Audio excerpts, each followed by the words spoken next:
বিশ্বকাপের আগে যুক্তরাষ্ট্রের কাছে লজ্জার হার বাংলাদেশ। টি-টোয়েন্টিতে বাংলাদেশের সামনে যেন সব দলেই বড় প্রতিপক্ষ। ঘরের মাঠে জিম্বাবুয়ের কাছে শেষ টি-টোয়েন্টি হারের লজ্জা নিয়ে যুক্তরাষ্ট্রে গেছে নাজমুল হাসান শান্তর দল। এবার হেরে বসল যুক্তরাষ্ট্রের মতো দলের বিপক্ষেও।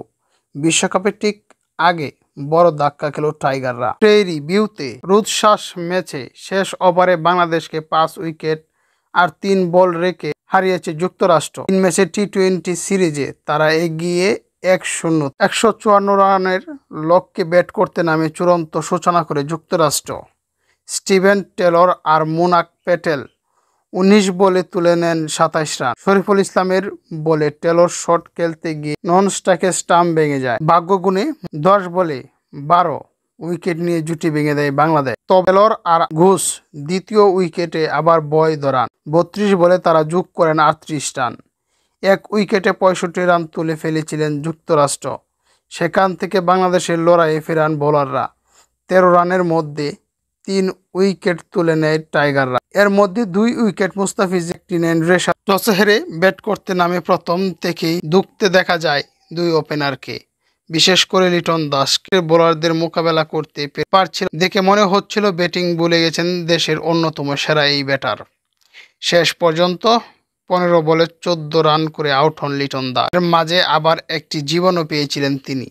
সৌম্য সরকারকে একটু স্বাচ্ছন্দ্য মনে হচ্ছিল, কিন্তু 13 বলে 20 রান করে তিনিও আউট হয়ে যান। জিম্বাবুয়ে সিরিজে যার পরায় ব্যর্থতার পরিচয় দিয়েছিলেন অধিনায়ক নাজমুল হোসেন শান্ত। তার ধারাবাহিকতা ধরে রেখেছিলেন তিনি যুক্তরাষ্ট্রের বিপক্ষেও। 11 বলে 3 রান করে আউট হন শান্ত। দুর্ভাগ্য বর করে বাংলাদেশের ব্যাটারের উপর 12 বল খেলে 6 রান আউট হয়ে যান সাকিব আল হাসানও।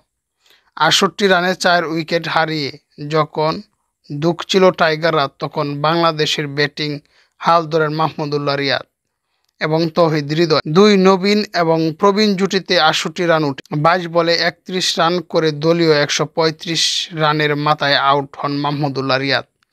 তৌহিদ হৃদয় শেষ পর্যন্ত টিকে থেকে দলীয় রান 150 গুন্ডি পার করেন। যুক্তরাষ্ট্রের হয়ে স্টিভেন টেলর উইকেট নেন 2টি। একটি করে উইকেট নেন সৌরভ নেত্রকাবার, আলী খান এবং জেসি সিং।